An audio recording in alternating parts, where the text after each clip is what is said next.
बिस्मिल्लाहिर्रहमानिर्रहीम। अस्सलाम वालेकुम। हकीकत टीवी साइंस एंड हेल्थ में खुश आमदीद। ईरान अब तक जो मिसाइलों की बरसात कर रहा है उसमें सेंटकॉम को बड़ी परेशानी है, क्योंकि ईरान को इन्होंने कहा था कि हम रिजीम चेंज करके उनको पैनिक क्रिएट करेंगे, सड़कों पर निकालेंगे। लेकिन कर्नल इब्राहिम जुल्फकारी, जो आप देखते हैं अक्सर तर्जुमान आते हैं और आकर बताते हैं हमने इतने मार दिए, ये कर दिया, वो कर दिया। अब हुआ ये है कि उनकी पॉपुलैरिटी चली गई है आसमान के ऊपर, और अमेरिका का जो सेंटकॉम का आता है चीफ, उसकी पॉपुलैरिटी चली गई है डाउन, क्योंकि जो इब्राहिम जुल्फकारी है उनको आउटसाइड द वर्ल्ड सारा जानता है। सेंटकॉम के चीफ को सिर्फ अमेरिका में ज्यादा जानते हैं, उसकी पॉपुलैरिटी गिरी। अब उसकी वजह क्या है, आप जरा ये मनाजिर देखिए।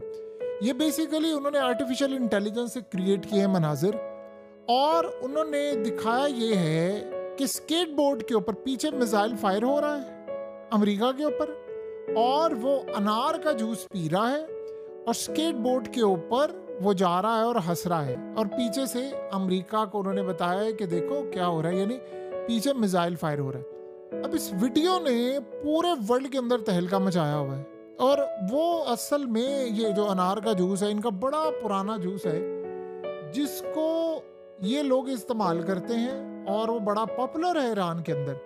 मसला सारा यहाँ पर ये है कि जूस की बात नहीं है, ये किसी और चीज की बात ही। मसला सारा ये है कि वो लोग इनका मजाक उड़ा रहे हैं, वो इनको तपा रहे हैं। ये असल सूरत हाल है, वो इनको तपा रहे हैं, वो इनको बहुत ज्यादा गुस्सा दिला रहे हैं, बहुत ज्यादा गुस्सा दिला रहे हैं।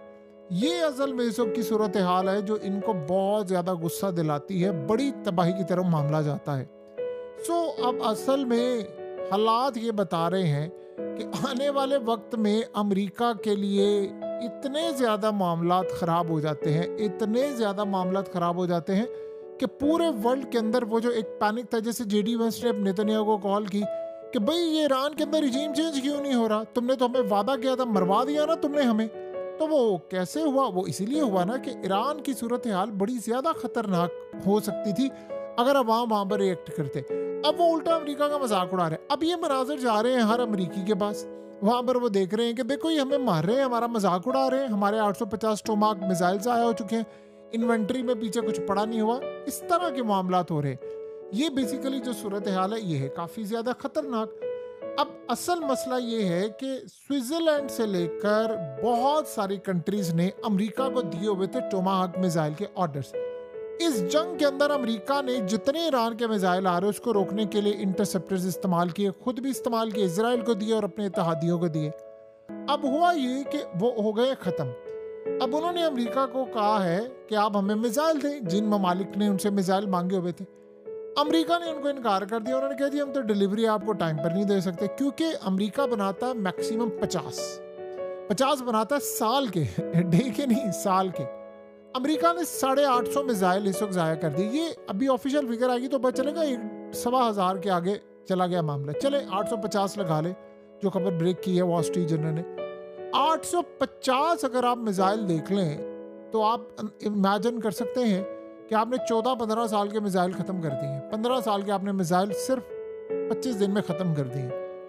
तो वो कह रहे हैं कि अब उन लोगों के ऑर्डर पूरे करें कि जिनके यहाँ जंग नहीं छिड़ी हुई, या फिर हम अपने ऑर्डर पूरे करें, अपने मुल्क को बचाएं। ये असल में इस वक्त सूरत हाल ये पैदा हुई है।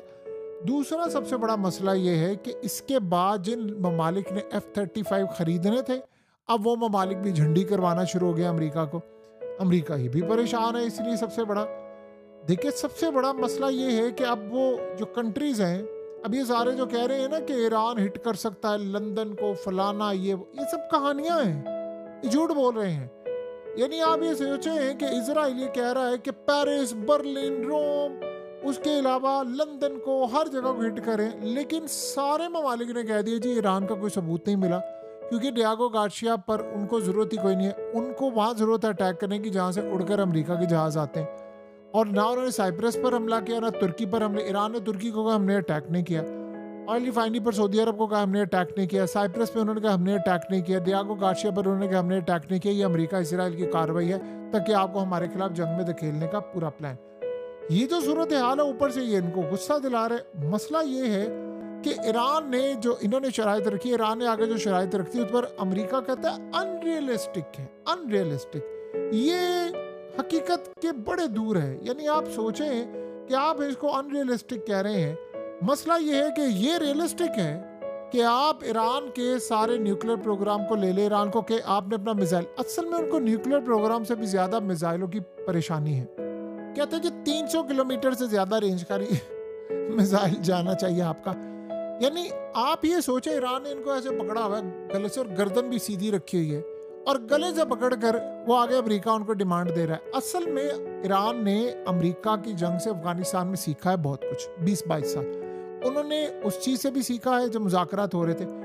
अब वो असल में इनको पकड़ा हुआ उन्होंने गले से, वो इनको इकोनॉमिक मेल्टडाउन कर रहे हैं, अमेरिका में हालात खराब कर रहे हैं, पूरे वर्ल्ड में तेल का क्राइसिस खड़ा हुआ है, चिप्स आपको नहीं मिल पा रही। अब ये मोबाइल फोन से लेकर तमाम प्रोडक्शन इस वक्त जो चाइना में सिर्फ प्रोडक्शन हो रही है वो सही रहेगी क्योंकि चाइना तेल ले रहा है अपनाए हॉर्मस से आ रहा है, और अमेरिका इस वक्त अपनाए हॉर्मस का तेल इसलिए नहीं रोक सकता ईरान का कि वो भी रोक देगा तो तेल की कीमतें मजीद $20-30 बैरल ऊपर चली जाएंगी, जो अमेरिका नहीं चाहता।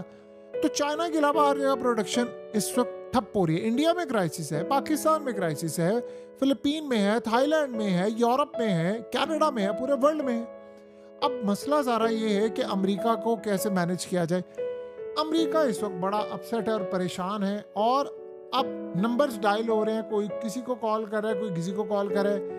G7 कंट्रीज की मीटिंग है, उन सबको कह रहे हैं आप हमारे साथ शामिल हो, आप फलाना शामिल हो, कोई शामिल होने के लिए तैयार नहीं है इनके साथ, और इनको ये बात समझ आ गई है। देखिए इस वक्त सबसे बड़ा मसला ये है कि इस वक्त ईरान ने कहा है कि हमने अमेरिका के रीफ्यूल टैंकर जो है उनको फिर तबाही का शिकार किया है।